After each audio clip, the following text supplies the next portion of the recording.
Herkese merhaba, kanalıma hoş geldiniz. Bugün hem gezeceğiz hem bir piknik yapacağız. Kalktık, hazırlandık ve geldik. Biliyorsunuz ki hem gezmeyi hem de piknik yapmayı çok seviyoruz. Bir kahvaltı yapıp gezmeye devam edeceğiz. Aslında geldiğimiz yerin bu kadar güzel bir yer olduğunu gelirken bu kadarıyla bilmiyorduk yani.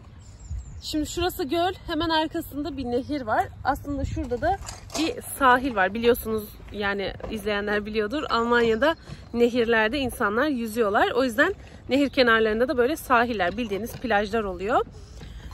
Aslında oraya gelip orada kahvaltı yaparız diye düşünmüştük. Sonra gelirken çok güzel yerler gördük.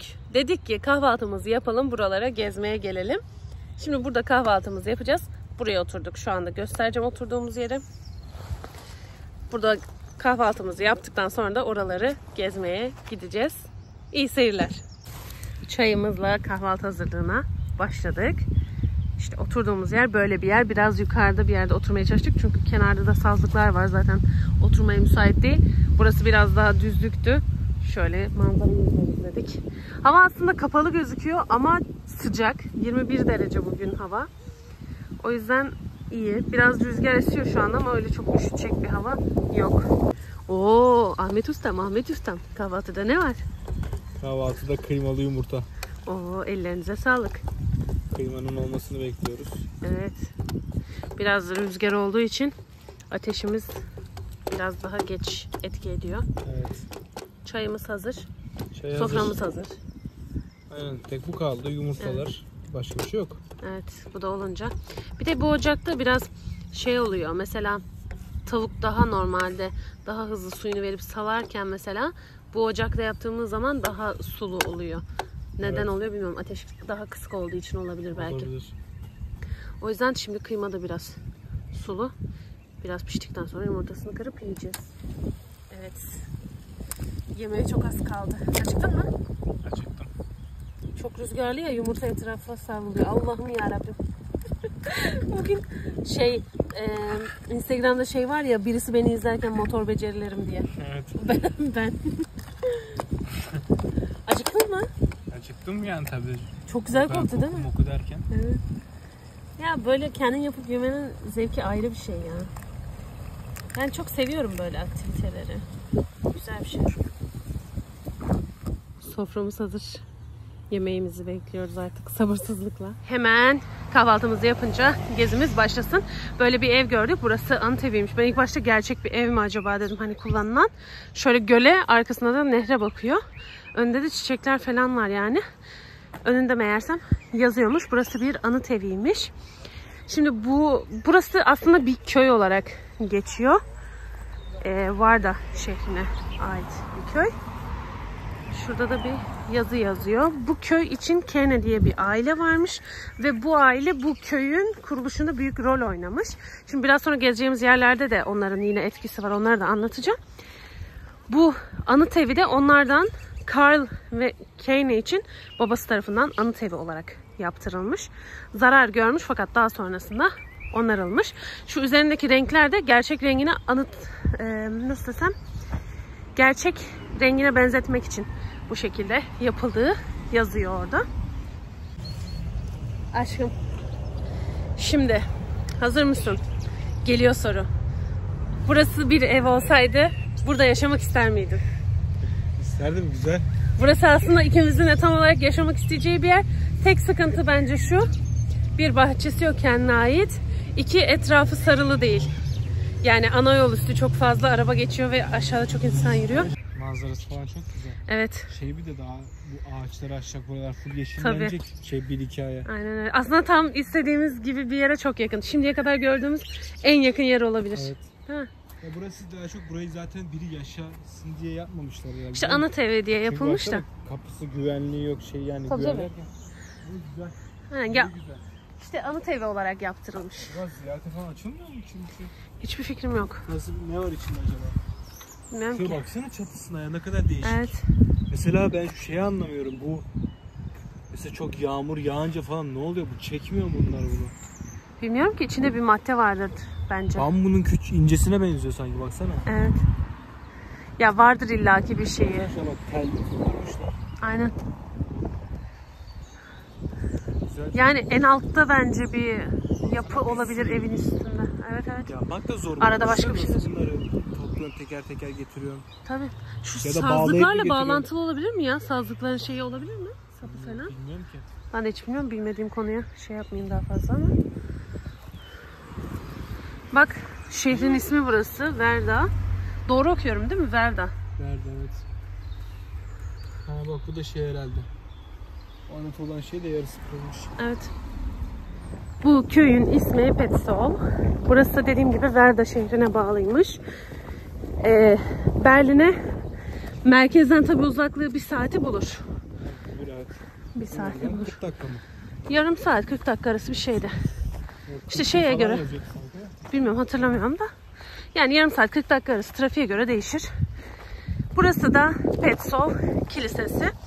Şimdi az önce bahsettiğim o Kane ailesi bu köyün yapımında büyük katkı sağlamış. Bu kilisenin yapımında da yine onların ne denir?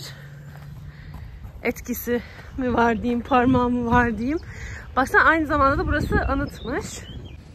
Bu kilise 1841 yılında ünlü mimar Schinkel tarafından tasarlanmış ve 1841-1842 yılında inşa edilmiş. Bahsettiğim ailenin bu köy üzerinde çok ciddi bir etkisi var.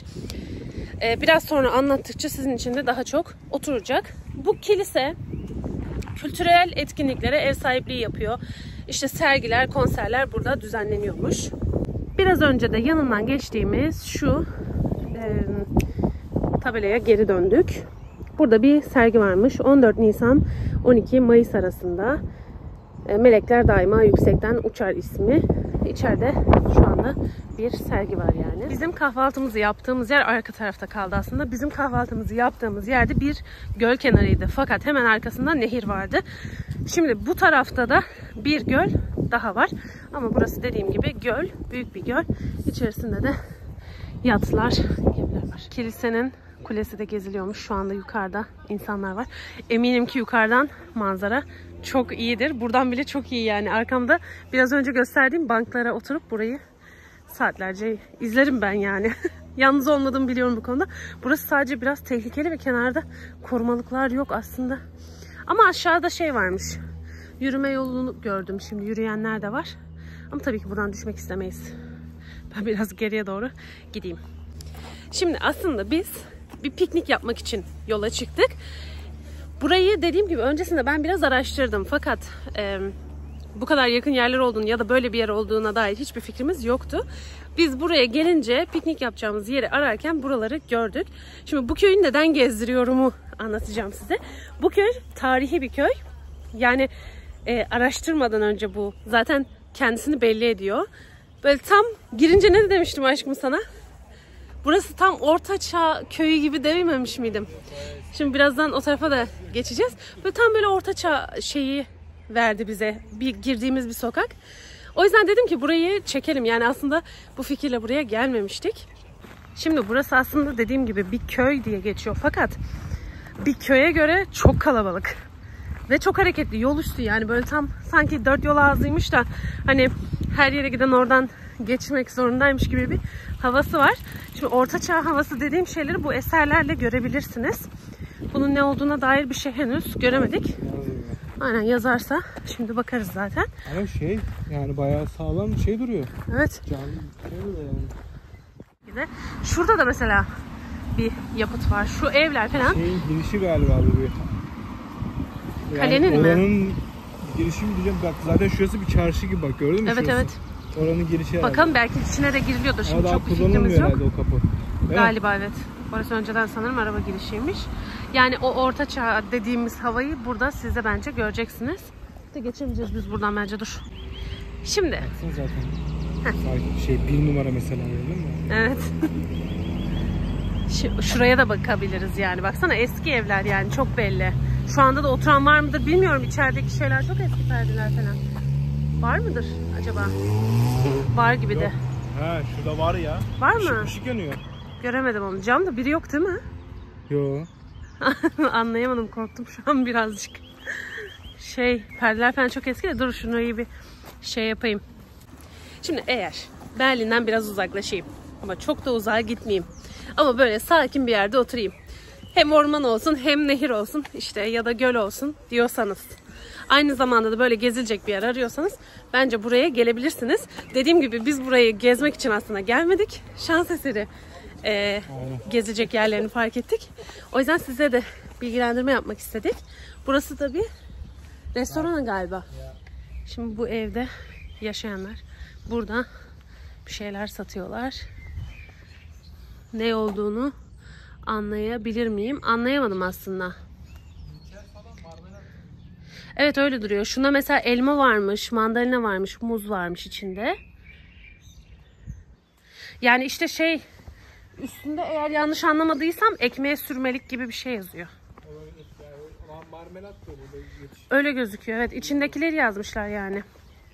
Burada da ahududu sanırım bu. Alıp parayı oraya atıyorsun. Fiyatını buraya yazmışlar. Zencefil, limon. Hı. Mesela mango, kayısı, şeftali. Evet. İşte bak fiyatını yazmışlar 3 euro. Aynen. Burada gördüğünüz gibi bekleyen yok. Alıyorsunuz ve içine atıyorsunuz. Aynı zamanda da burası tırnakçıymış aşkım. Evet. Bir şey olunca da şuna basıyorsun herhalde bak zil. Olabilir. Bir şey soracaksan. Olabilir. 3 euro da aslında çok da böyle doğal şeyler için pahalı değil yani ya ekmek. Yani biyo olarak bakarsan. Sen yapınca yiyoruz reçel çok ekmeği tatlı. Evet biz çok yemiyoruz. Ama evde de yapıyoruz işte. Burada da bir kafe var. Hemen karşıda da bir şato var, kale var.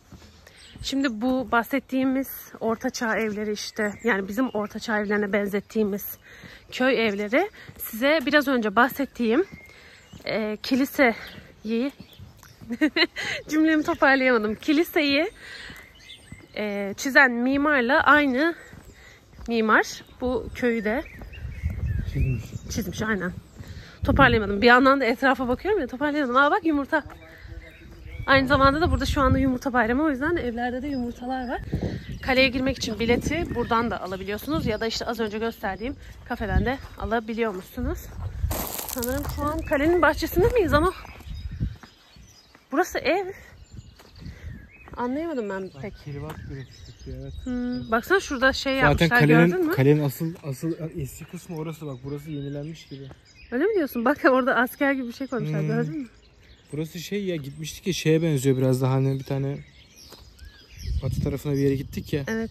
Baksana dükkanlar şeyler. Şimdi bu köyden bahsedince hep bir Kene ailesi diye bir aileden bahsettik. O ailenin mezarları da bu parkın içerisinde yer alıyormuş. Aynı zamanda da o bahsettiğim şato hemen burada sol tarafta.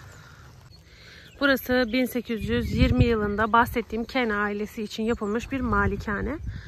Schloss diye yani kale diye geçiyor. Ama tabii ki kale deyince bizim aklımıza farklı kaleler geldiği için bu çok kaleye benzemiyor şu sütunları hariç. Sütun dedim resmen ama şu an ismi aklıma gelmedi. Burada yazıyor. Erkek evi yazıyor. Onun sebebini biraz sonra anlatacağım. Şimdi bir yandan evi göstereyim. Dediğim gibi aile için malikane olarak yapılmış. Hemen böyle nehrin kenarında. Şu sağ tarafta da yüzmek için bir plaj var. Şurası biraz önce oturduğumuz göl. Biz de o gölün kenarında oturduk. Şimdi Herrenhaus'u anlatıyorum. Arkamda gördüğünüz bir Herrenhaus'muş. Yani erkek evi gibi bir manası var değil mi? Evet. Bey evi gibi bir şey yani Türkçesi. Şimdi bunun sebebini anlatayım. Orta Çağ'da soylu aileler böyle büyük yerlere sahiplermiş. Büyük arazilere sahiplermiş. Ve bu arazilerin ortasında bulunan yerlere işte böyle erkek evi, bey evi deniyormuş. Yönetim de buradan sağlanıyormuş.